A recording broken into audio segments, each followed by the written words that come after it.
اهدنا الصراط المستقيم. Assalamualaikum warahmatullahi wabarakatuh.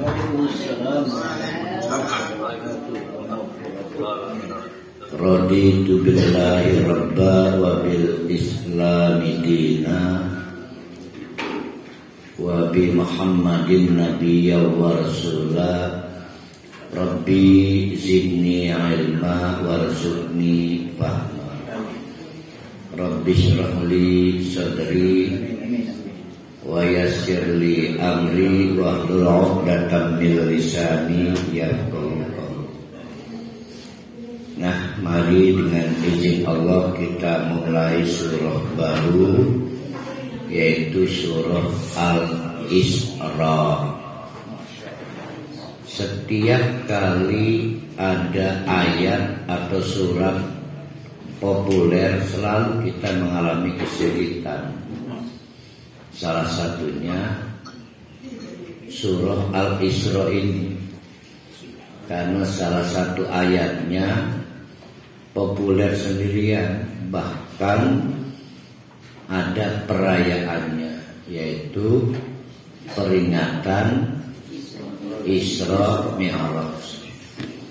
Nah, itu biasanya jadi korban karena peringatan perayaan itu menyebabkan suatu ayat dikajinya kesana kemari, kadang-kadang lepas dari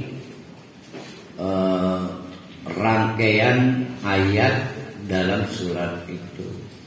Nah, mudah-mudahan kita bisa mengembalikan bagaimana ayat 1 Al-Isra berhubungan dengan ayat-ayat yang lain. Karena memang bapak-bapak, ibu-ibu, cuma di ayat 1 itu menceritakan perjalanan Nabi dari Masjidil Haram ke Masjidil Aqsa. Lalu ayat kedua dan seterusnya sama sekali tidak bicara lagi soal perjalanan itu. Tapi sekali lagi ayat ini terkenal seantero Indonesia. Nah, kita mudah-mudahan diberi kelancaran dan pemahaman yang baik.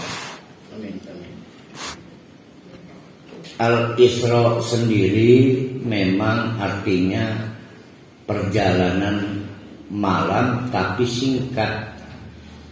Karena memang sejak dahulu kala banyak orang menganggap malam itu kadang malam yang panjang, jadi tidak bisa tidur, bahkan semalam suntuk. Semalam suntuk untuk melukiskan panjangnya waktu malam.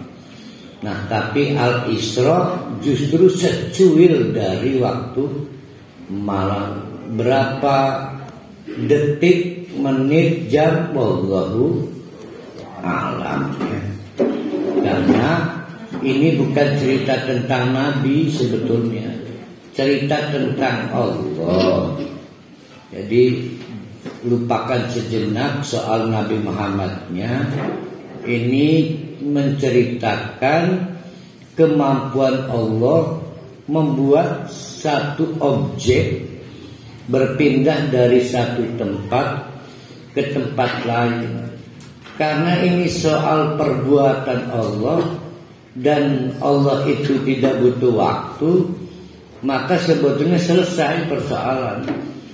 Ya, mau 1 detik, mau 2 detik, mau 1 menit, 2 menit, 1 jam, 2 jam, itu menjadi nggak penting karena Allah tidak butuh waktu. Yang membutuhkan waktu itu manusia. Dan Nabi Muhammad sebagai profil yang dipindah tempatkan oleh Allah itu pasif.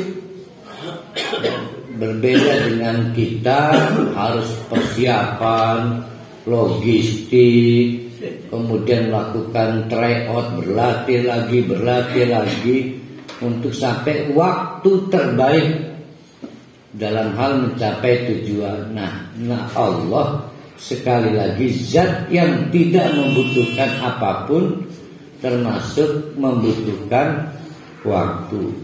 Mau kalian barang diinget-inget. Hatam anhal pendurung nguduk ya. Oh berkat inget-inget. Duduk ngedalang bunyinya Surya inget nguduk gitu.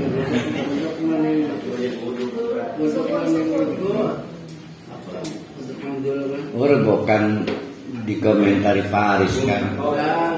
Lalu kapok maning. Contoh batu yang saya lempar. Batu yang saya lempar itu berapa kecepatan lemparan saya? Karena saya melempar. Maka dihitung. Ternyata setelah dibandingkan dengan kecepatan lemparan Haji Rusdi, saya kalah.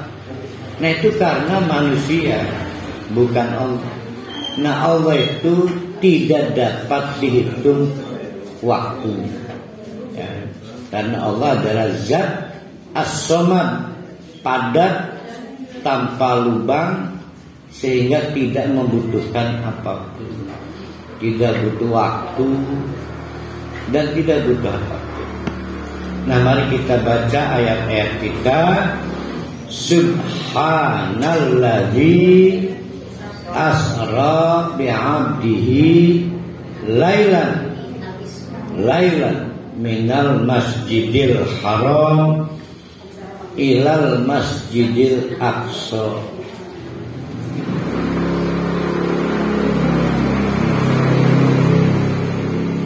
Subhana sudah sering kita bahas kapan dan bagaimana, bila mana kata subhana itu digunakan. Jadi kata subhana itu digunakan untuk menunjukkan keterbatasan pengetahuan kita terhadap ciptaan Allah, terhadap perbuatan Allah, terhadap rencana Allah, terhadap pengetahuan kita. Pertama kali tampil kata subhana digunakan di dalam Al-Quran oleh malaikat. Ketika malaikat ditegur oleh Allah pada waktu mempertanyakan kenapa harus Adam yang mendapatkan amanah besar mengelola bumi. Maka kata Allah, emang seberapa ilmu kamu? Nah akhirnya malaikat menginsafi, subhana, terlalu sedikit dan tidak ada apa-apanya ilmu saya kecuali apapun yang diajarkan Allah. Itu subhana. Lalu untuk kepentingan terjemahan seperti terjemahan Depak dan populer kita terjemahkan maha suci, artinya Allah suci dari kita kalahkan, dari peluang untuk kita kalahkan, dari peluang untuk ketahuan rencananya. Itu maksudnya suci. Nah subhana sendiri, alhamdulillah, khataman surat An-Nahl. Oh, cuci mulut, syukur aja. Subhana sendiri berarti swim, berenang. Bagaimana orang berenang maka menyebabkan iki masalah Zumal. Oh jalan gak ya? Kegiatan berenang menyebabkan orang menjauh dari daratan. Semakin jauh lagi berenang, semakin jauh lagi dia dari daratan. Semakin kita mengucapkan subhanallah, semakin menjauhkan Allah dari ketidaksempurnaan. Semakin kita subhanallah, semakin menjauhkan Allah dari dugaan Allah itu kekurangan dalam hal rencana, pengetahuan, baik dalam mewujudkan ciptaannya maupun dalam melakukan tindakan dan perbuatannya. Itu subhan. Nah, itu yang berkali-kali kita beri nasihat di majelis ini, aja asal sih ucap subhanallah tuh. Mungkin maksudnya masya Allah itu mah. Ini mah subhanallah karena ada pendoa di sidang umum pengantar nota RAPBN 2024 ditulis option subhanallah, mungkin masya Allah kali. Lah tindakan Allahnya apa? Jadi ya inilah Ustadz Hadidayat turun dari mobil disambut Ustadz Abdul Somad. Subhanallah. Subhanallah kenapa? Mungkin maksudnya masya Allah. Jadi aja sekesedik karena kalau dibandingkan dengan peristiwa Isra Mi'raj juga enggak apli itu apli. Enggak mau ngebandingin peristiwa Isra dengan peristiwa Ustadz Hadidayat bertemu Ustadz Abdul Somad. Enggak apli itu apli kan. Enggak apple to apple. Tapi subhanallah. Nah, perbaiki penggunaan subhanallah. Kalau kita merasa sangat kurang pengetahuan kita pada rencana Allah, ciptaan Allah, perbuatan Allah, maka ucapkanlah subhanallah. Atau begini, bapak-bapak, ibu-ibu punya hajat tapi kurang pengetahuannya terhadap hajat itu. Ya Allah, saya akan menikah lagi, tapi subhanallah, andai engkau tidak berikan pengetahuan pada saya salah pilih. Misal, nah itu boleh menggunakan subhanallah untuk menunjukkan ketidakmampuan. Begitu juga di sini. Ini tokoh pentingnya Allah. Subhana, wow, betapa kita nggak mampu ilmu kita mencapai. Alladzi, ini yang kita wowkan siapa? Alladzi, zat Allah. Alladzi asra, yang telah menyebabkan seseorang. Nah, berarti seseorangnya aktif enggak? Pasif. Kebetulan yang terpilih adalah Nabi kita, Nabi Muhammad Sallallahu Alaihi Wasallam. Jadi yang hebat yang terpilih atau yang melakukan asra? Yang melakukan asra. Hebat ya. Pak Jamal diberangkatkan umroh ke Brunei. Oh. Yang hebat Pak Jamalnya apa yang ngeberangkatkannya? Yang hebat yang percaya, mana ada umroh ke Brunei.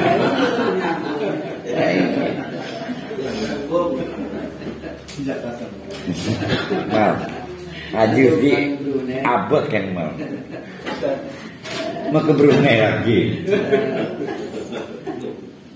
Keterangan kita sekarang ini merubah total isi kepala saya. Astagfirullah. Selama ini bang saya kagum Nabi Muhammad yang dikagumkan selama ini. Sekolah dari Mekah di malam hari dia berjalan dengan apa ini? Bukan, nggak tahu lagi apa. Iya, artinya timbul perdebatan. Mungkinkah? Karena salah objek.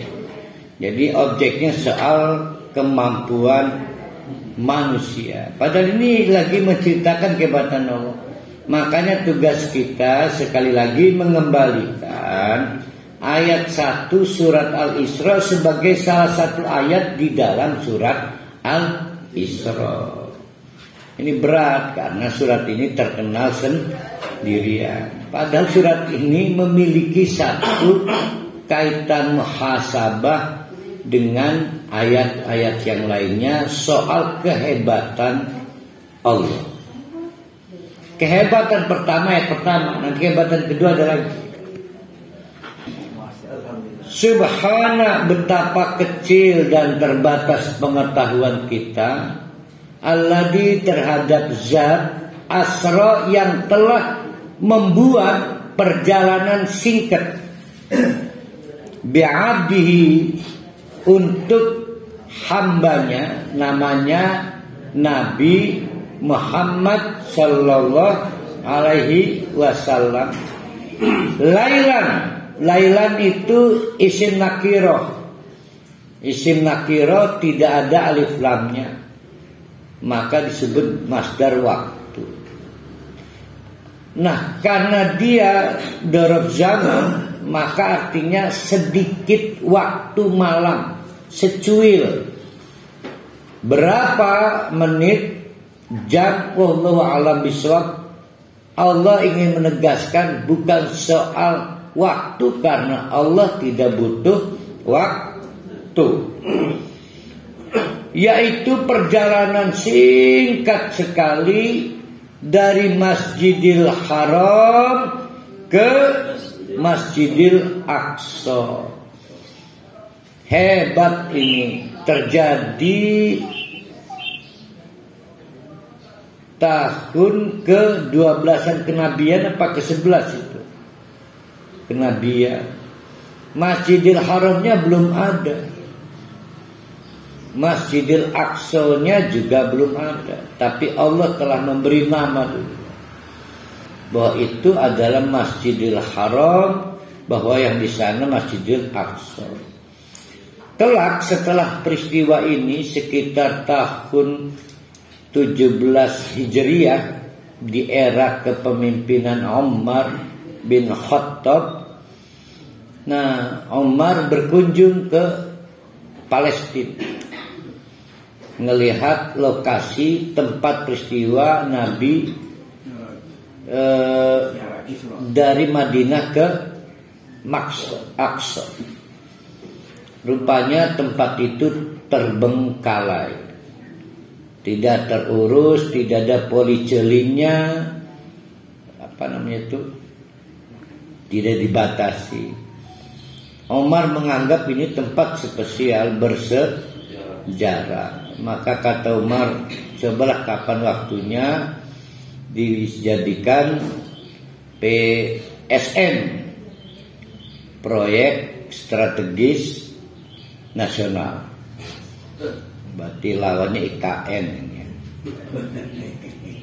Akhirnya baru dirintis tahun 78 Hijriah, yang sekarang kita sebut Masjidil Aqsa.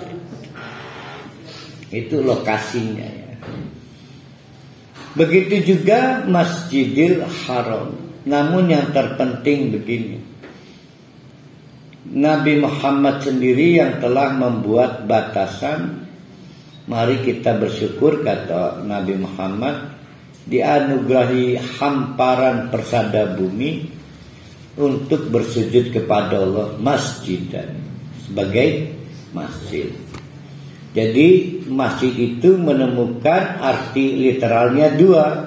Yang pertama, hamparan persada bumi Allah, di mana kita harus bersujud kepada Allah. Arti literal keduanya, building, bangunan yang ada batas-batas sucinya. Tapi Masjidil Aqsa, Masjidil Haram dan Masjidil Aqsa belum mencapai arti building, bangunan. Titik lokasi. Ada Masjidil Haram, Memang ada Ka'bah sejak zaman Nabi Ibrahim, tapi Masjidil Haram bukan Ka'bah. Ka'bah ya Ka'bah, Masjidil Haram Masjidil Haram.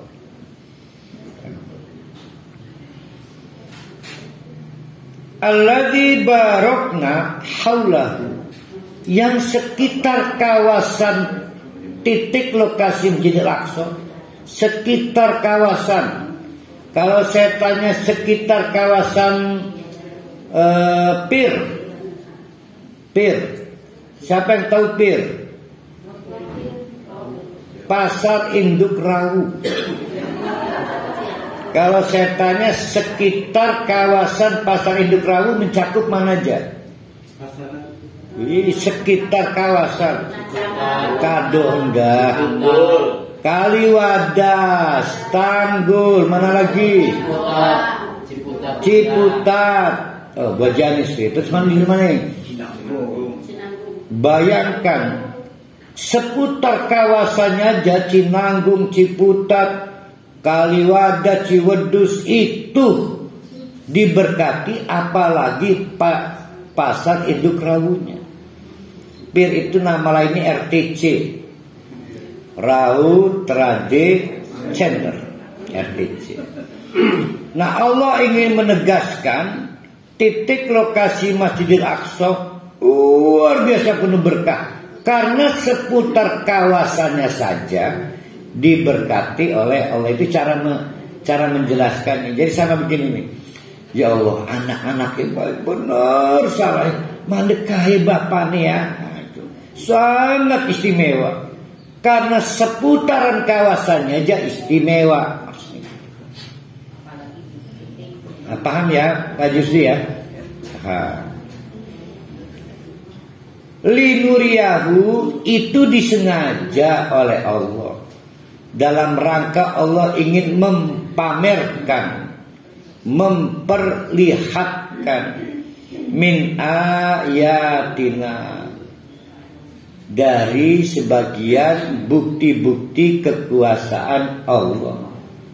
Kenapa ini penting dijelaskan?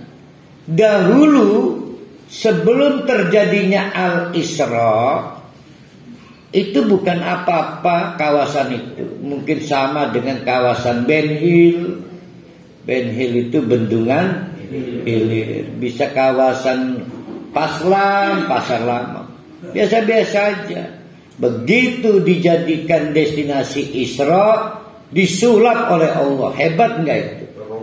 Berubah linuriyahu, untuk menunjukkan. Perubahannya itu untuk menunjukkan ya kekuasaan Allah. Berarti Allah dapat menyulap tanpa waktu, tanpa sebab, sesuatu yang tadinya broken bisa istimewa, atau sebaliknya sesuatu istimewa jadi broken. Ini ada kaitannya. Ada kaitan dengan ayat-ayat berikutnya tentang kisah badung bandelnya Bani Israel. Hati-hati Bani Israel, kamu bangsa unggulan bisa terpuruk sebagaimana kami pernah menyulap kawasan Aqsa yang dulunya kawasan biasa-biasa saja menjadi kawasan unggulan. Itu tujuannya ya. Innahu, sesungguhnya Allah itu. Nah ini hati-hati nih, karena ada dua tafsir ini.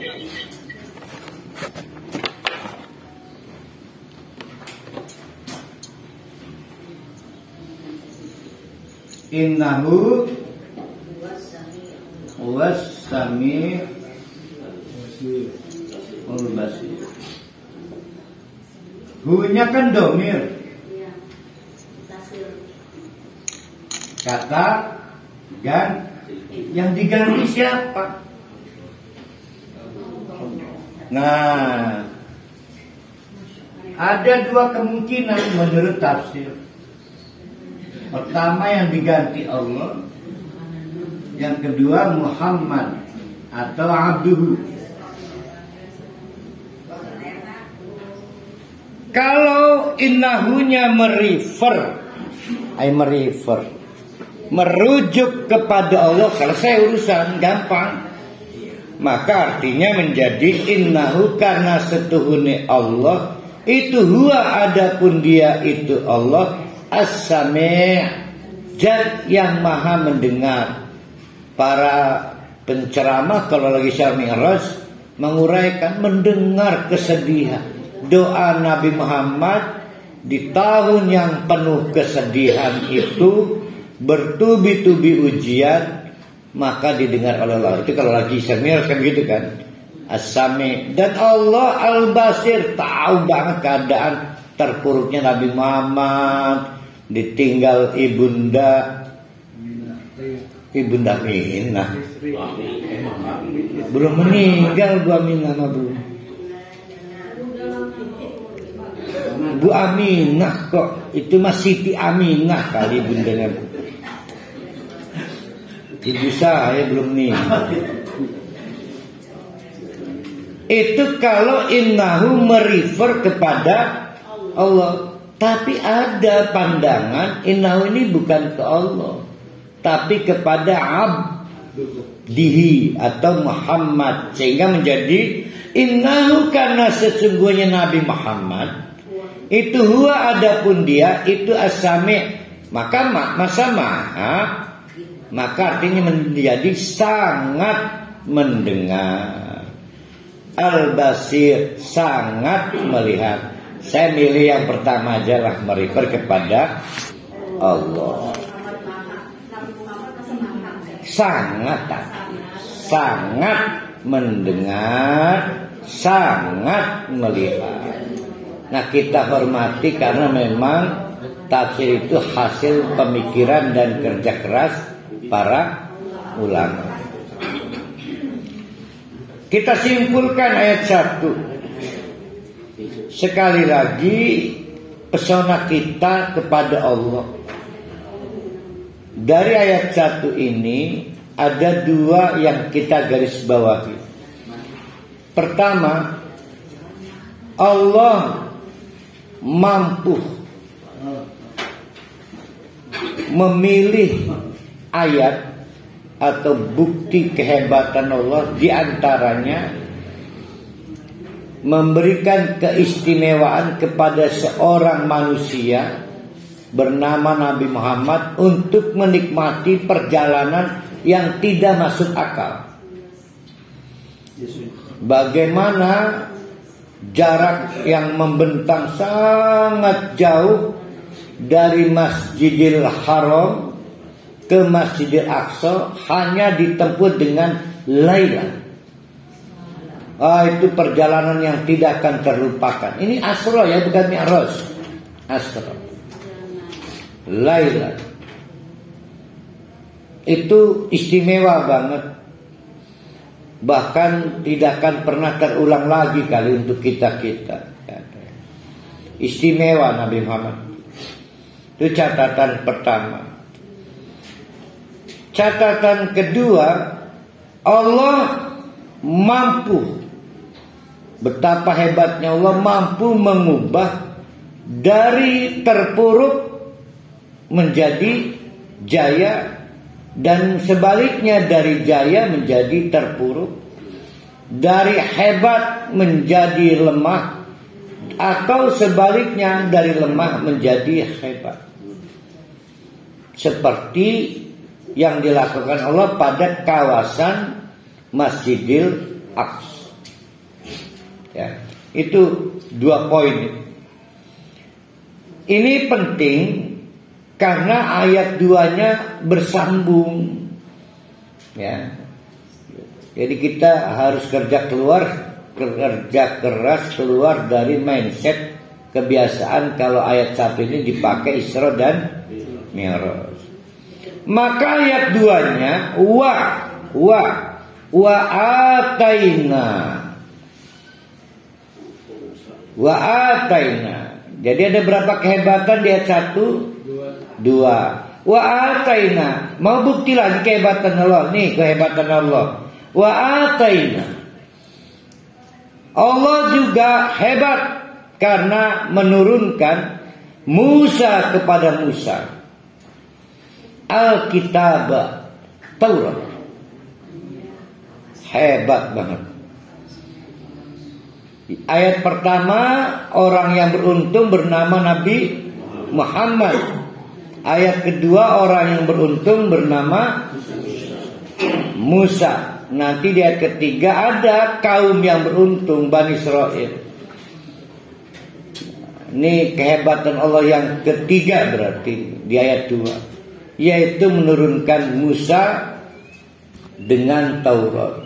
Pahamilah bapak-bapak, ibu-ibu, Laksana Pangeran Diponegoro, dia ada di tengah-tengah masyarakatnya yang sedang dijajah Belanda. Cari akal dia. Semut lawan gajah. Ya. Gimana itu bisa membebaskan umatnya dari penjajahan Belanda? Nah, Nabi Musa juga seperti itu. Nabi Musa mendapatkan surat tugas untuk membantu Bani Israel bebas dari penjajahan Fir'aun.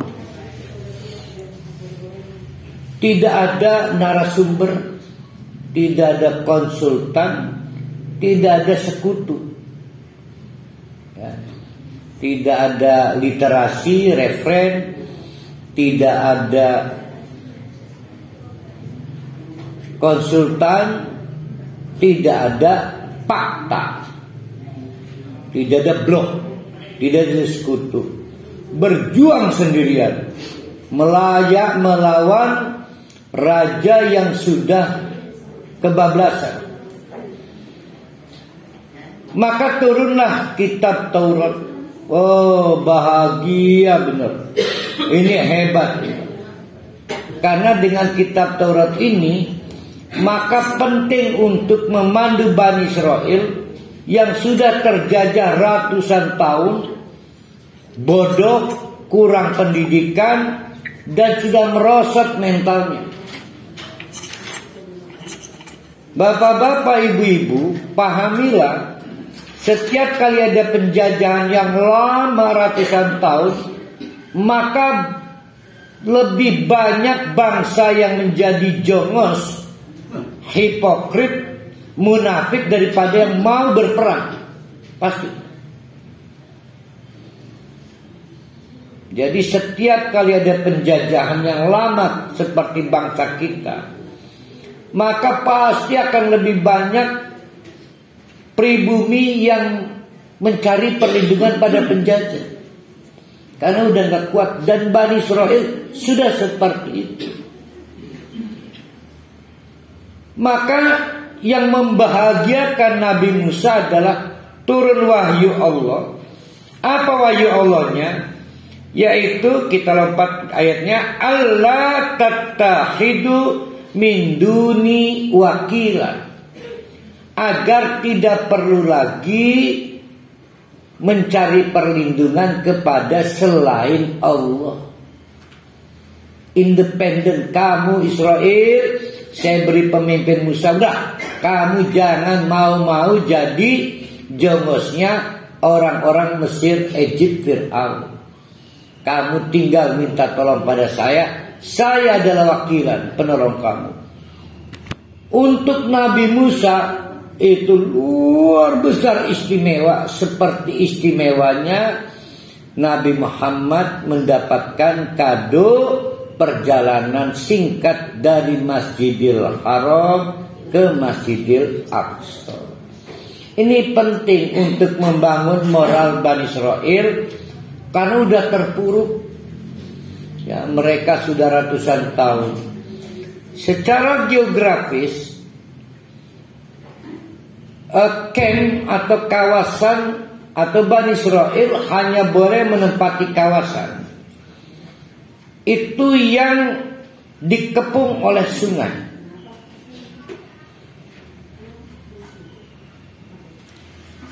Daratannya dibatasi oleh checkpoint militer Fir'aun. Mau lari kemana coba? Tuh. Lewat sungai pasti ketemu istana. maka satu-satunya jalan harus lewat darat menuju pantai. Tapi karena melawan tentara Fir'aun. Nah, itu setting geografisnya. Nah, kepemimpinan Musa diperlukan untuk membangun moral Bani Israel yang sudah terpuruk. Satu, mungkinkah mampu melawan militer Fir'aun? Impossible, gak mungkin. Satu, mungkinkah bisa melewati perjalanan panjang menuju pantai? Sedangkan secara nutrisi mereka sudah stunting rata-rata, kurang makanan, nggak mampu. Nah, maka ketika lo udah kamu sekarang tidak punya siapa-siapa kecuali saya, orang kuat lagi. Nah, Nabi Musa mendapatkan kado istimewa dalam dakwah mengangkat dan membebaskan Bani Israel dari penjajahan Fir'aun, mendapatkan Taurat yang isinya adalah bahwa Bani Israel akan ditolong Allah, wakilan ditolong Allah. Nah, kita baca lagi. Wa ataina, di samping kepada Nabi Muhammad diberi keistimewaan, wa ataina, kami turunkan juga, kami datangkan juga Musa kepada Nabi Musa Alkitab, suatu kitab bernama Taurat. Wa ja'alnahu, dan kami jadikan kitab itu aplikatif, solutif, sebagai hudan yang akan memberikan petunjuk bagaimana Bani Israel terbebas dari penjajahan. Li Bani Israila, kepada Bani Israel, apa petunjuk aplikatifnya? Allah tattakhidu min duni wakila, untuk mendapatkan pertolongan Allah dan tidak ada penolong selain Allah. Jadi untuk orang sangat miskin dijanjikan uang itu luar biasa. Untuk orang yang lama sakit dijanjikan sembuh itu luar biasa. Untuk orang yang lama terjajah, terdolimi, mendapatkan pertolongan itu luar biasa. Nah, tapi kata Bani Israel aja membaik. Nah, ini mah aplikatif, solutif. Udah percaya aja. Senang benar Bani Israel. Nah, tapi masalah timbul kemudian. Sebegitu udah dikasih happy-nya, keistimewaan, badung Bani Israel. Nah, surat Al-Isra akan bicara sepanjang itu. Ya, sebetulnya itu. Nun. Begitu sengsaranya Bani Israel. Apa mereka tidak ingat sejarah mereka itu? Nah, ini mau diingetin. Sekarang ini keingat gak mereka itu? Kok masih berdurhaka kepada Allah Ta'ala? Gak mau menerima Nabi Muhammad. Yang bahaya bukan Bani Israel. Yang bahaya itu kita gak mau belajar dari Bani Israel. Iya, tapi yang Bani Israel ini yang masih hidup. Jadi Bani Israel ini wayang yang dimainkan Allah untuk mengingatkan kita, agar kita jangan mengulang kegagalan, keterpurukan yang pernah dilakukan Bani Israel. Makanya kan diangkat dalam sejarah di Quran. Siapakah Bani Israel? Mau tahu nggak nih? Betapa konyolnya mereka. Berarti ada berapa keistimewaan sudah didapat Bani Israel di ayat kedua itu? Baru satu. Nabi Musa satu dapat guidance dakwah. Tapi Bani Israel juga dapat satu keistimewaan. Dia akan dibebaskan dari penjajahan, kan wakilan. Lihat keistimewaan kedua. Keistimewaan kedua ada di ayat 3. Kata Allah, ingat dong Bani Israel, kamu bukan keturunan biasa-biasa. Kamu tuh keturunan Yakub. Kalau ditarik lagi ke atas, Nabi Nuh itu bapak manusia kedua. Karena selain yang diselamatkan Allah naik bahtera Nabi Nuh punah. Nah, dari keturunan yang selamat di dalam bahtera bersama Nabi Nuh, maka turun temurun lahirlah bibitnya Bani Israil. Jadi menurut Allah kamu bukan keturunan biasa-biasa. Ini untuk membuktikan dua teori sekaligus. Pertama, orang tua yang hebat berkecenderungan melahirkan anak yang hebat. Berkecenderungan. Ya. Teori kedua, anak soleh, anak akan mendapatkan predikat soleh kalau merefer kepada orang tuanya. Harus ingat siapa orang tuanya. Seperti kata Allah, Bani Israil, ingat-ingat orang tua kamu, supaya kamu tahu cara berbakti kepada orang tua kamu walaupun sudah tidak ada. Maka anak itu selanjutnya disebut anak soleh. Nah, ini maksudnya ayat 3 ini. Kata Allah, Duriyataman, Bani Israil itu adalah turun-temurun dari Samwan, Man, hamalna ma'anuhin, yang kami angkut ikut sertakan dalam manifest kapalnya Nabi Nuh pada waktu banjir bandang. Berarti kalau Bani Israil ingat, maka akan ada cerita begini. Ya Allah, nuhun Allah, orang tua saya diselamatkan Allah dari banjir. Gitu kan? Lamun tah tidak diselamatkan Allah orang tua saya dari banjir, maka saya tidak ada. Saya tidak mendapat kenikmatan Allah. Dapat istri, dapat anak, dapat masyarakat, dapat pergaulan. Itu cara membacanya ya. Berarti Bani Israil diminta Allah ingat pernah diselamatkan. Berarti ada berapa kenikmatan udah? Ya, untuk Bani Israilnya dua. Yang pertama, janji akan ditolong Allah. Yang kedua, bahwa mereka bagian dari generasi yang pernah diselamatkan Allah. Innahu kana 'abdan syakuron. Innahu, lagi-lagi ada dua versi. Ini innahu ini. Sekarang innahu kana 'abdan syakuron. Nahunya domir, kata ganti. Merefer ke siapa ininya nih? Mau Nabi Nuh apa Nabi Musa? Karena ini kan sebelumnya wa ataina Musa. Nah, ada yang Musa, ada yang Nuh.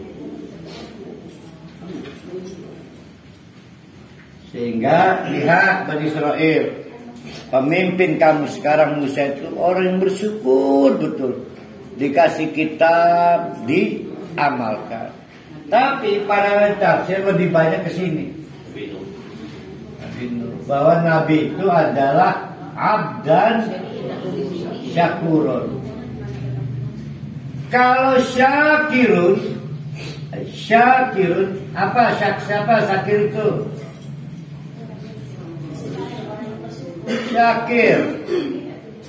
Syakir Daulay, penyanyi, hampir menikah dengan anaknya Jeffrey, kan nggak jadi, akhirnya dengan Egy Maulana Fikri yang pemain bola.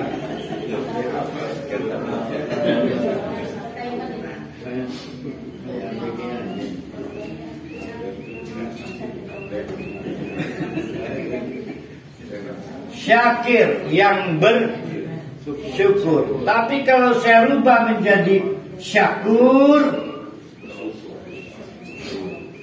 maka menjadi banyak bersyukurnya. Jadi kalau syakir belum tentu banyak, belum tentu sering, mungkin pernah bersyukur, syakir. Tapi kalau syakur, setelah dihitung dari 1000 kenikmatan 990 disyukuri. Syakur, banyak bersyukurnya. Begitu banyak bersyukurnya Nabi Nuh sehingga mendapatkan hadiah diselamatkan dari banjir. Karena banjirnya nggak masuk akal, maka cara menyelamatkannya nggak bisa dikerjakan manusia, harus dikerjakan Allah. Lihat itu, betapa kehebatan Allah.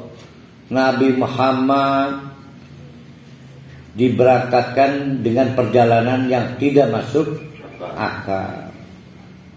Nabi Musa diberikan kemampuan membebaskan Bani Israel dari penjajahan Fir'aun dengan cara tidak masuk akal. Dan Nabi Nuh juga diselamatkan Allah dari banjir, bahkan menenggelamkan anak dan istrinya. Ikut nggak tenggelam? Enggak. Belum kenalan saya itu. Nah, apapun tapi dengan cara yang tidak masuk akal juga.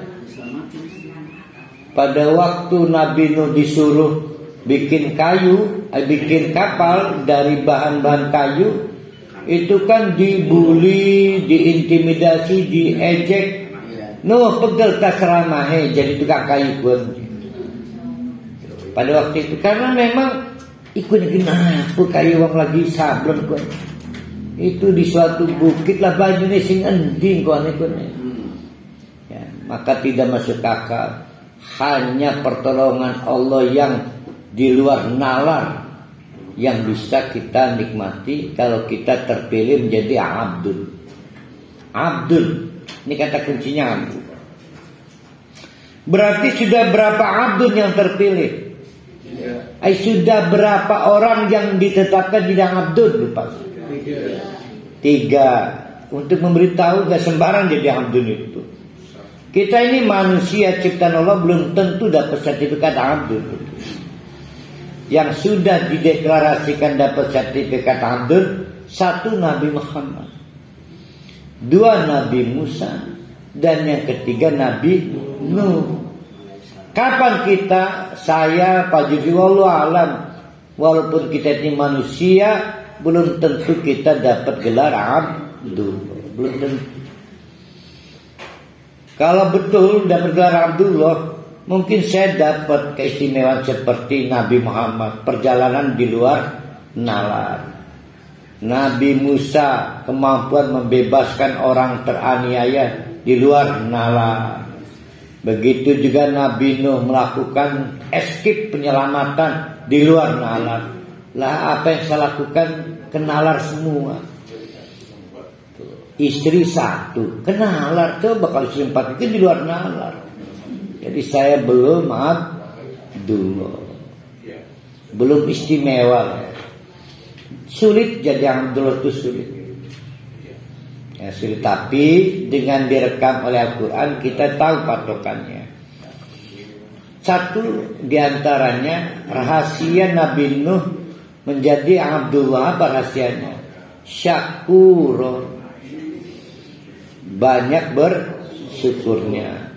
Nabi Musa belum diungkap.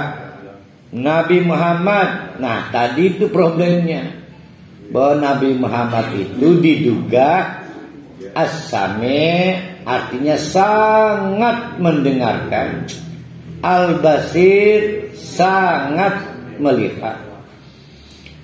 Di tengah-tengah kehilangan istri yang sangat dicintai, kadang-kadang orang nggak mau mendengar nasihat. Ya, terpuruk, saya mau sendirian di kamar aja. Diketuk lagi pintunya. Pak, ada tamu perempuan cantik pengen siap jadi istri bapak. Udahlah, saya pengen diam. Tapi Nabi Muhammad sangat responsif. maka disebut As-Sami' Al-Basir. Itu kalau pakai teori innahunya merefer kepada nama Nabi Muhammad. Tapi saya milih yang pertama aja lah. Innahunya itu innallaha huwas sami'ul basir. Kita lanjutkan ayat keempat. Bapak-bapak, ibu-ibu, Allah membuat rumus. Pernah dinyanyikan jadi lagu. Ramai Rama. Jangan jatuh. Tongkat apa tuh judulnya? Tongkat apa? Jangan jatuh di rumah. Jangan dua kali. Jangan dua kali. Jangan dua kali. Gimana caranya itu coba? Bu Haji Romlah. Coba. Oh, itu versi lama. Versi barunya jangan dua kali. Kalau dua kali terpuruk melakukan kejahatan, yakin azabnya habis. Yakin azabnya habis. Itu udah kaidah. Jadi jangan coba-coba dua kali. Diingatkan Allah. Kehilangan tongkat. Kehilangan tongkat, iya. Gimana lagunya itu? Jangan dua kali. Ya, yang terbaru jangan dua kali ya.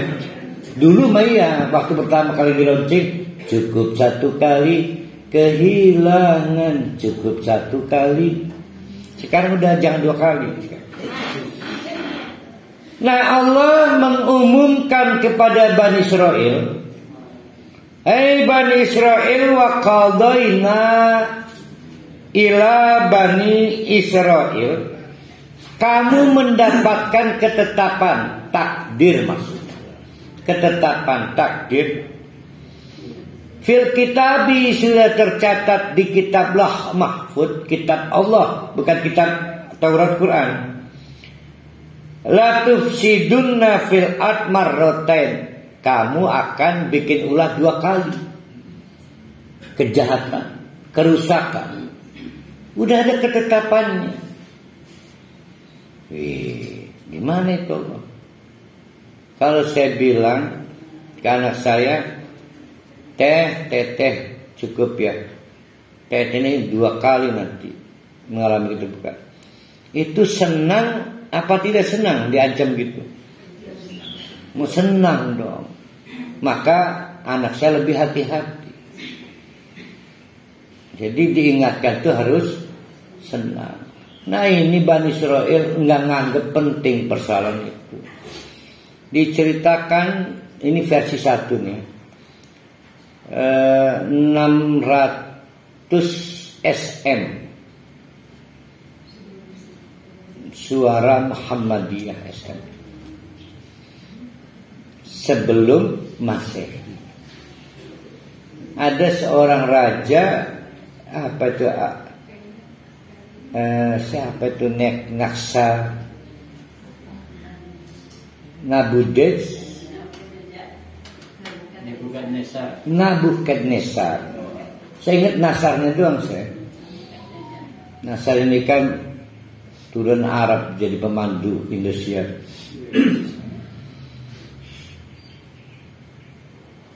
Menghabisi Bani Israel. Itu untuk pertama kali Bani Israel menjadi kaum terjajah. Kata Allah, ingat-ingat, kalau kamu musyrik lagi, maka nasar-nasar berikutnya timbul. Kamu tinggal sekali lagi. Itu maksudnya ya. Akhirnya ya bertobat. Setelah dijajah oleh, diporak-porandakan oleh Raja Nasar itu, akhirnya Bani Israel bertobat. Dan Allah seketika memberikan kesejahteraan. Diulang lagi. Sombong, musyrik, diajab lagi oleh Allah, dijajah lagi. Nah itu versi 1. Versi kedua, pernah punya riwayat menolak kenabian, yaitu Nabi pertama yang dibunuh itu Nabi siapa? Pajek Zakaria. Pajek masih garis BWM. Pak Zakaria, Nabi Zakaria. Diulang lagi Nabi Yahya. Nah, itu versi kedua. Versi ketiga di era Nabi Muhammad. Nah, ini akan jadi perdebatan. Ini kejadiannya kapan ayat ini? Di era SM sebelum Nabi Muhammad, sebelum Masehi, atau SM sebelum Muhammad, atau di era Nabi Muhammad. Jadi 2 SM, 1 ada sebelum Nabi Muhammad 2 kali, setelah Nabi Muhammad sekali. Yaitu pertama mau membunuh Nabi Muhammad di mana itu? Di Madinah, yang diracun pakai rabek itu. Iya, kan dikirim rabek Nabi Muhammad, masakan daging kan, itu rabek itu. Lihat apa mana tradisi rabek dari sana. Masyarakat kami kelebihan pegandikan itu kan biasa masak samin, rabek kan dari Arab. Jadi hasil terbesar pengiriman TKI ke Arab dari Pontang itu bisa gawe rabek. Nah, yang keduanya kapan? Itu yang pertama, kejahatan Bani Israel pada era Nabi Muhammad. Yang keduanya kapan?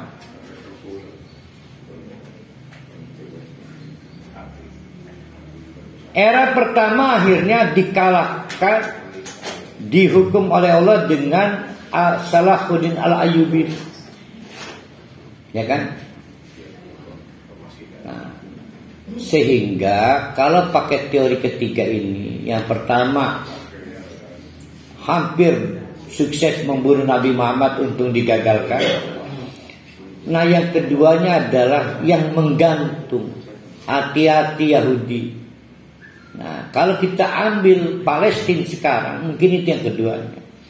Maka segera setelah ini kita akan melihat kehancuran Bani Israel. Maksudnya itu ya. Jadi ada 3 teori. Kita baca ayatnya ya. Telah menjadi ketetapan wa qadaina, dan kami tetapkan satu sistem ila Bani Israel, untuk Bani Israel, fil kitabi, tercatat di Lauh Mahfud. Apa ketetapannya? La tufsidunna, bahwa Bani Israel bakal melakukan makar fil ardi, bisa di Palestina, bisa dimanapun di kawasan itu. Marrotaini itu bisa berarti 2 kali dalam pengertian angka kurang dari 3, atau sekali berarti berkali kali, berulang kali. Nah, itu lagu siapa berulang kali? Betaria Sonata, berulang kali. Itu sebenarnya angkatan tuwir itu. Wala ta'lunna berasal dari kata ala, dua neneng surya, berasal dari kata ala, menjadi meninggikan dirinya sendiri, sombong. Wala ta'lunna, sungguh-sungguh arogan dan super arogan, uluwan kabiron, dengan kesombongan yang besar benar. Itu yang dilakukan petinggi-petinggi di Indonesia nggak ada apa-apanya, tapi tetap sombong juga gitu. Nah, ya, meniru, menduplikasi dengan cara persis. Nah, bisa berkali-kali, bisa letterlet menjadi kurang dari 3, berarti 2 kali. Nah, kalau 2 kali tadi itu teorinya. Kalau SM sebelum Masehi yang tadi, kalau SM sebelum Nabi Muhammad yang Zakaria lalu membunuh anaknya namanya Yahya. Bahkan Yahya itu kepalanya digantung ya. Ya kepalanya doang, bukan orangnya. Ya Yahya. Nah kalau pakai ayat yang ketiga adalah rencana pembunuhan pada Nabi Muhammad, dan tinggal satu lagi entah kapan. Kalau kita ambil alurnya ke arah yang dilakukan mereka pada masyarakat Palestina, maka tinggallah satu, rencana azab Allah dan kehancuran total. Mudah-mudahan Allah memenangkan umat Islam. Faiza jaa, maka untuk menjawab teori ketetapan Allah pada Bani Israel. Maka kalau saya bilang wajah nenek datang ke majelis, nempel di wajah nenek buruh, maka disebut fa, karena reruntuhan. Iya Pak, konfor reruntuhan belah. Itu mah bahasa Sunda. Kalau bahasa Potang meruntuhkan. Tapi kalau saya bilang, itu namanya fa. Saya bilang aja neneng teke. Hari peraga pengajian dia berjerong belah teke. Nah itu pakai summa. Berarti kalau pakai fa tidak butuh waktu. Kapan azab ke Bani Israil datang? Fa. Kalau Fa'idha ja'a wa'du ulahuma, kalau janji pertama sudah datang, yaitu kesalahan pertama dilakukan, bahasna alaikum, maka kami utus alaikum untuk mengalahkan kalian semua. Allah itu mengalahkan. Ibadan, seorang hamba terpilih. Kalau pakai teori cerita pertama, hamba terpilihnya siapa? Nebudek, Nekubed, lah Nasar bilang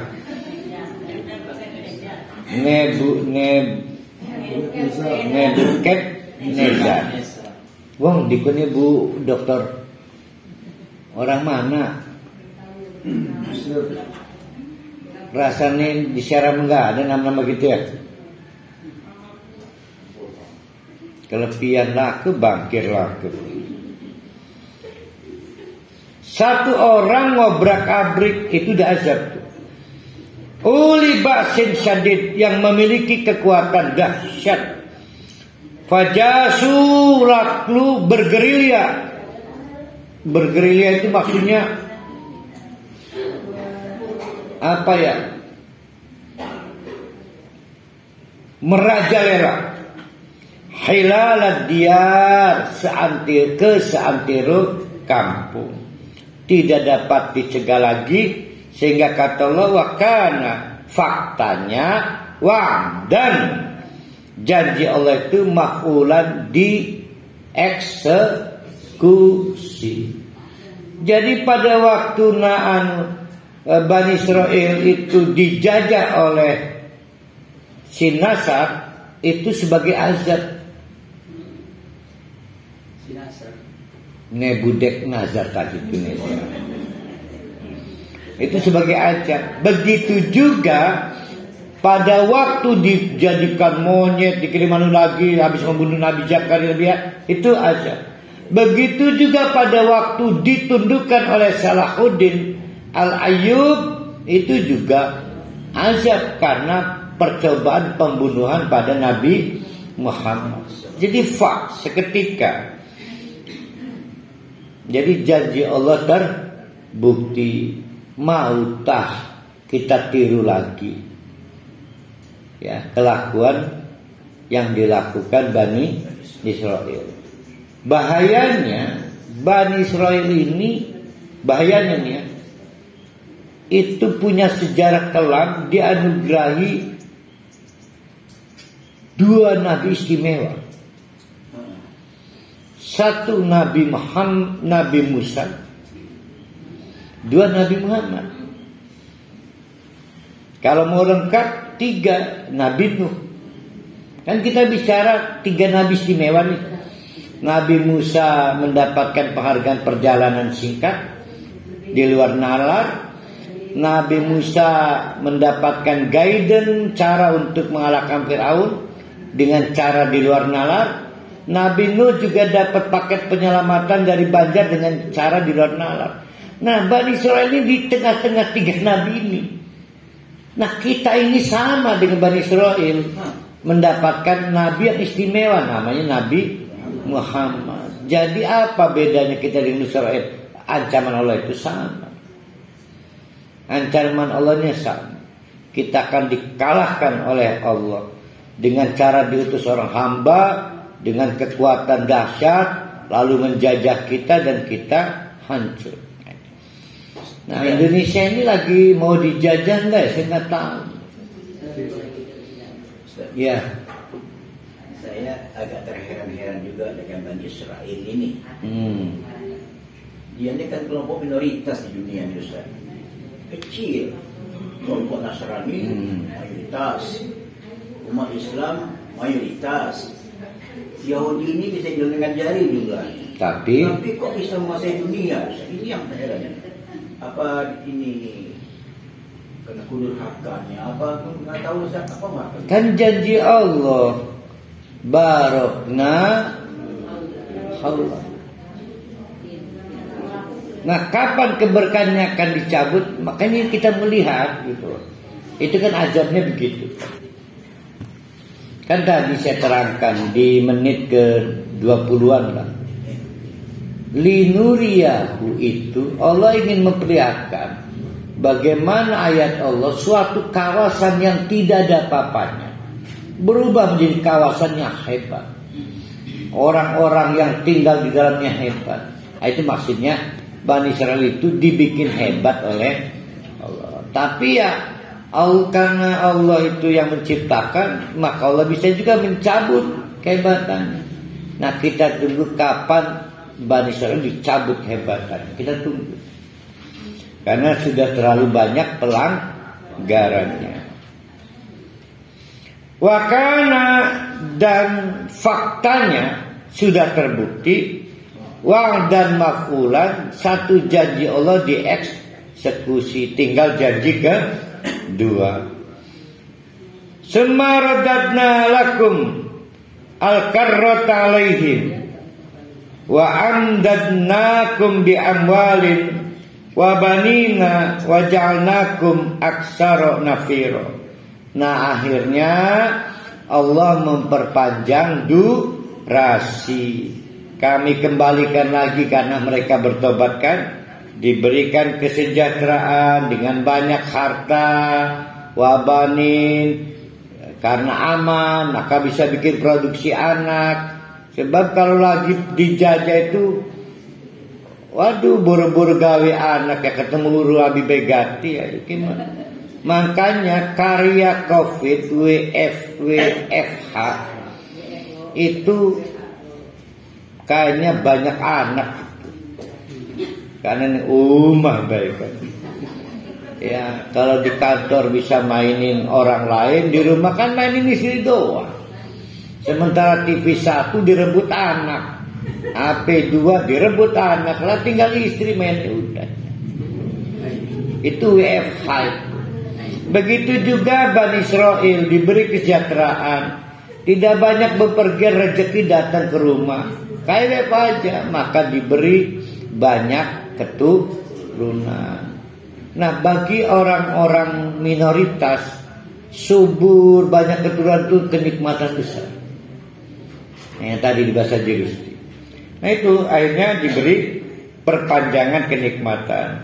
Wa ja'alnakum aksara nafiron, dan kami jadikan kamu semua hai Bani Israil aksara, lebih banyak, nafiron.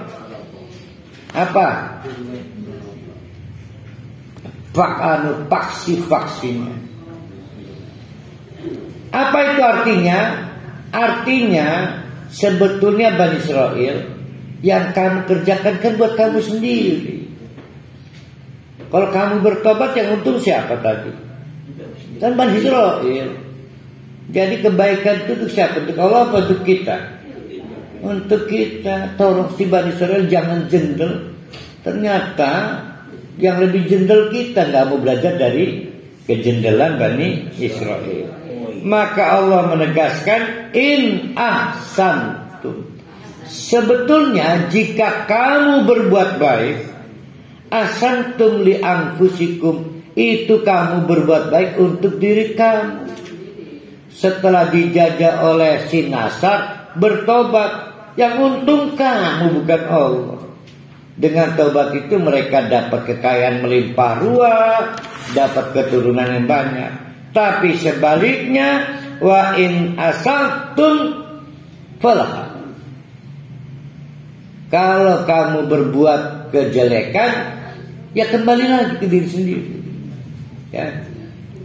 Faidah jawabul akhirah. Ingat-ingat, berarti tinggal satu lagi ancaman Allah kan, maraten kan. Maka apabila telah datang ancaman Allah yang kedua, al-akhirah berarti yang kedua. Kalau maroteninya adalah isinya angka kurang dari 3. Liyasu'u wujuhakum, maka kata Allah pasti dieksekusi Allah dengan bentuk liyasu'u wujuhakum, wajahnya redup. Kapan wajah orang itu menghitam? Ketika tidak punya harapan, tidak punya lagi, ya tidak punya harapan, udah mencari pertolongan gak bisa, mencari dekat gak bisa. Oh, lebih lagi menderita itu biasa, tapi kalau ada rencana pertolongan happy kan. Ini mah pertolongan gak ada. Waliyadkhulul masjidah kama dakhuluhu awwala marratin. Nah, itu dalam rangka agar segera kembali lagi ke masjid sebagaimana dulu bertobat kan. Bertobat itu kembali ke masjid. Sebagaimana dulu bertobat setelah dibombardir Nesar, akhirnya kembali ke masjid. Musyrik lagi, bikin ulah lagi, diazab lagi oleh Allah dengan madusu masa depan suram. Allah tinggal nunggu mau nggak bertobat, mau nggak bertobat. Kama dakhaluhu awwala marratin, sebagaimana dulu setelah dibombardir Nesar mereka juga masuk masjid untuk bertobat. Liyutabbiru ma'alau tabtiron. Ya? Tadbiron. Apa tabbar itu artinya?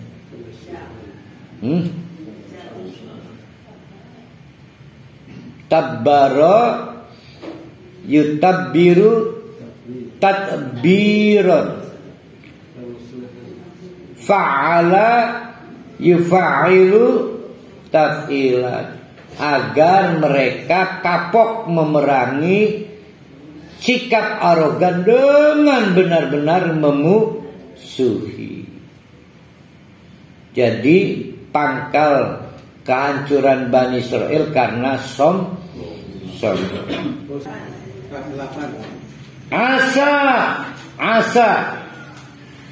Asa itu artinya memenawi ya. Pegang dulu kata memenawinya.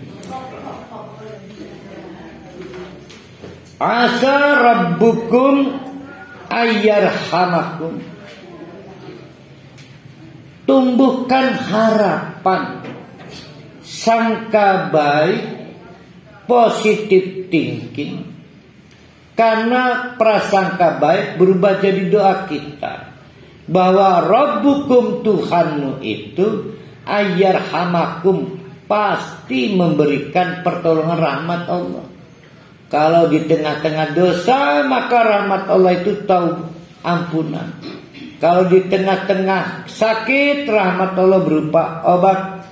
Kalau di tengah percekcokan suami istri, rahmat Allah itu berupa islah dan lain sebagainya. Itu harus tumbuh. Asa, tumbuhkan harapan. Wa in udtum udna. Tapi kalau kamu itu apa udtum tuh?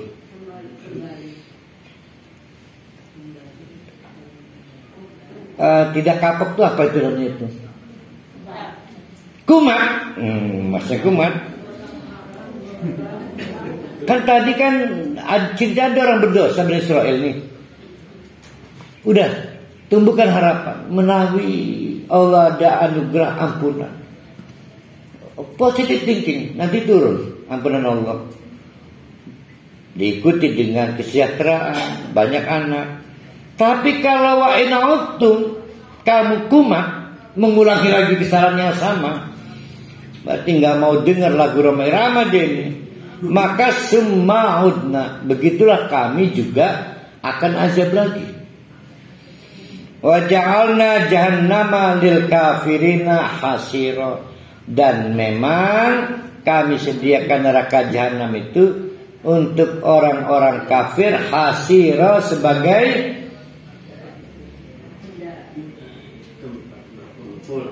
tempat berkumpul. Nah, ini puncak ayatnya sebenarnya. Udah ya, kita dapat deskripsi ya dari sejarah Bani Israel. Saya tawarkan kepada ibu-ibu dan bapak-bapak, mau belajar sejarah Bani Israel atau mau belajar dari sejarah Bani Israel? Nah, saya nggak sanggup ngajar sejarahnya. Berarti tahun berapa, tanggal berapa, nggak sanggup. Tapi saya juga nggak tertarik. Saya lebih tertarik belajar dari sejarah Bani Israel supaya jangan jatuh ke lubang yang sama. Jangankan 2 kali, sekali saja jangan. Nah, itu arti rubah lalu rame-rame. Nah, bingung nggak cara belajar sejarah dari sejarah Bani Israel? Gimana ya? Maka Allah memberi solusi. Kata Allah, now sekarang inna hada ikike. Berarti jauh nggak? Dekat banget. Inna hada ikike. Dekat banget. Betapa kasihannya umat Nabi Musa yang tidak lihat show, tontonan adu sihir, adu kesaktian antara Musa dengan sihir plat merah, cuma dapat cerita. Generasi berikutnya dapat dongeng. Kasihan betul. Seiring waktu atau karena masalah komunikasi, maka umat Nabi Musa tidak mudah mendapatkan petunjuk. Tapi Al-Quran dibuat mudah bagi siapapun, pasti ada di hadapannya. Ya. Kalau mau, Al-Quran itu nongol depan kita. Entah Allah menggerakkan ustaz datang, entah Allah tiba-tiba ngirim notifikasi, ayo ikut kajian. Itu luar biasa, percaya aja. Maka digunakan kata inna, karena inna litanglil, karena inna hadzal Quran, karena sesungguhnya Al-Quran itu dekat banget, dekat, sehingga yahdi lillati hiya aqwam, memberikan petunjuk sehingga tahu bahwa Al-Quran itu hiya aqwam, tidak bisa di apple to apple-kan dengan kitab manapun. Dengan Taurat sekalipun, Injil sekalipun, apapun yang lain. Pokoknya indikatornya bapak-bapak, ibu-ibu, siapa yang diperkenalkan Allah dengan Al-Quran, teorinya gak butuh yang lain. Itu aqwam. Tapi ada orang sarjana Quran, malah penasaran pengen tahu yang lain. Itu gagal dia. Mestinya nggak butuh yang lain, karena pemberian yang tertinggi. Saya menganggap, saya lelaki paling beruntung dapat istri ini. Maka saya nggak nyari yang lain. Itu contoh ya. Saya ini Pak Justi. Hari ini lagi begitu, nggak tahu besok maksudnya. Wa yubasyirul mu'minin, yubasyir dan orang jadi happy. Yubasyir dapat kabar gembira. Seperti seorang ayah dilaporkan bidan, selamat Pak, Bapak jadi ayah padahal baru 3 bulan. Usia janin. Berak gitu si Bapak itu. Kirim notifikasi, akhirnya saya menjadi seorang ayah. Karena sudah terlambat bulan. Setelah 10 tahun menikah baru dapat. Nah itu namanya tabsyir, belum lahir. Begitu juga kita, itu orang mukmin, itu harus smile, mesem. Ditanya kenapa mesem-mesem? Saya mau dapat surga. Itu tabsyir. Hanya Al-Quran yang bisa mensugesti kita dapat surga. Nah kalau orang keberak-berak, girang luar biasa dengan surga, maka berubah itu semuanya. Berubah. Sama dengan paranoid dengan neraka. Titik persoalannya kan ibu-ibu, bapak-bapak tidak sangat takut tentang neraka nanti, tidak sangat keberak-berak dengan surga nanti. Ada masalah itu, apa itu? Kalau boleh saya tebak, berarti masih punya problem berhubungan dengan Al-Quran. Nggak tahu problemnya apa itu ya. Mungkin sering bolos pengajiannya, mungkin problem. Saya alhamdulillah hampir nggak pernah bolos saya. Yang ngaji di sini ini saya.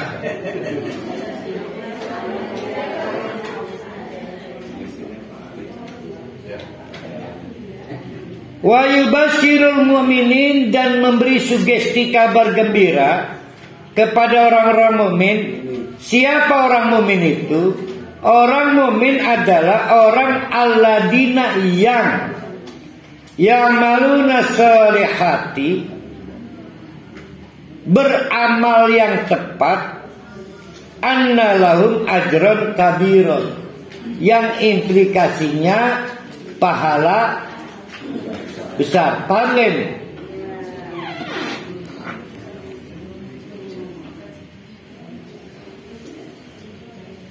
Besar itu kuantitas apa kualitas? Dua-duanya.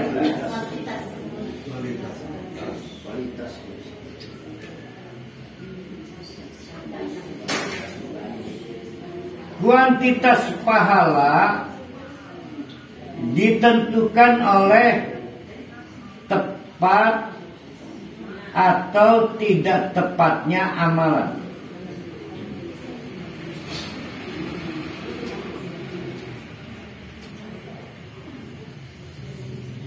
Kalau kualitas pahala, kualitas pahala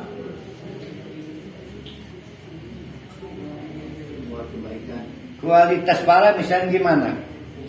Walaupun kecil dahsyat, maka ditentukan oleh ikhlas. Jadi tauhid.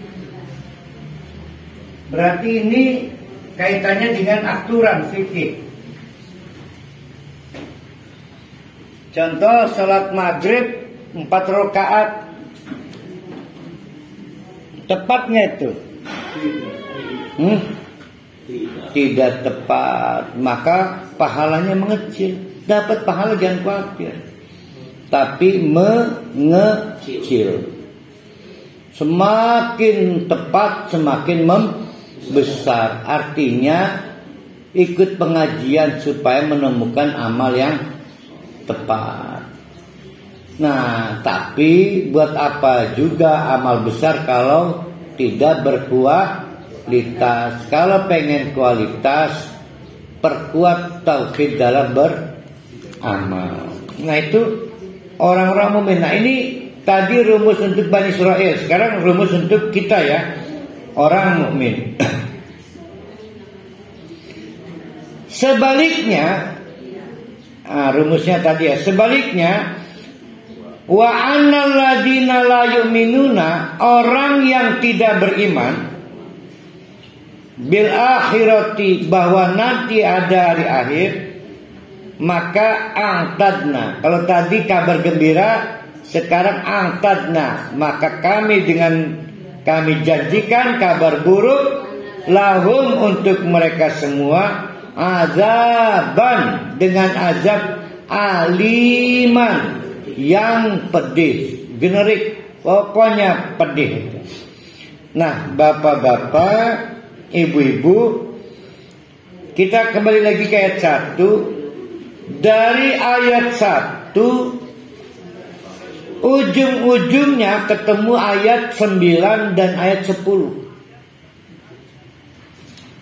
Dari ayat 1 ujung-ujungnya ketemu ayat 9 dan ayat 10. Ujung-ujungnya Allah ngomong, Bu Aja Neneng, Pak Haji Rusti, Al-Quran ini deket banget loh, simple.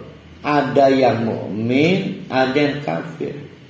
Tapi lebih dahulu Allah menjelaskan, lihat, Nabi Muhammad dapat keistimewaan, dapat gelar abdun, akhirnya mendapatkan paket perjalanan yang tidak masuk nalar.